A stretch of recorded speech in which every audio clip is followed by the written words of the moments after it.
27 sentyabr. Bu tarix Azərbaycan xalqının yaddaşında əbədi qalacaq. Çünki o gün biz həm hüznü, həm də qüruru bir arada yaşadıq. Bu tarix bizə xatırladır ki, vətən sevdası sözlə deyil, əməllə sübut olunur.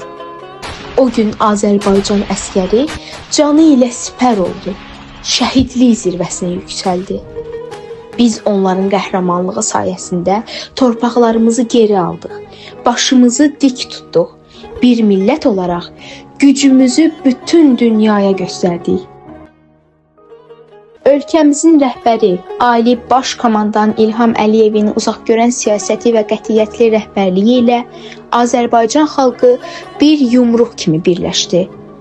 Dəmir iradə, güclü ordu və xalq-dövlət birliyi bizi tarixi qələbəyə apardı. Bu birlik və qətiyyət Azərbaycan tarixində əbədi yaşayacaq. Öz xoşu ilə bunu imzalamır. Bunun hesabına imzalayır. Dəmir yumruğun hesabına. Bugün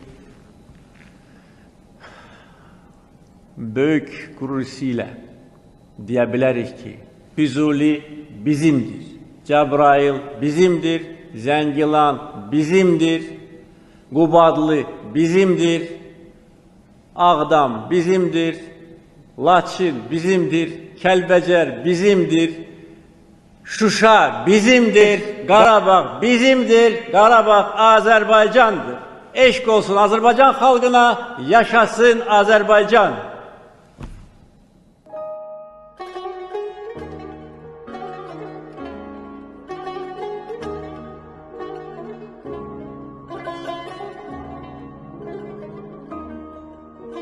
Bugün 27 sentyabrda hər bir Azərbaycanlı şəhidlərin ruhu qarşısında baş əyir, qazilərimizin qəhrəmanlığını yad edir.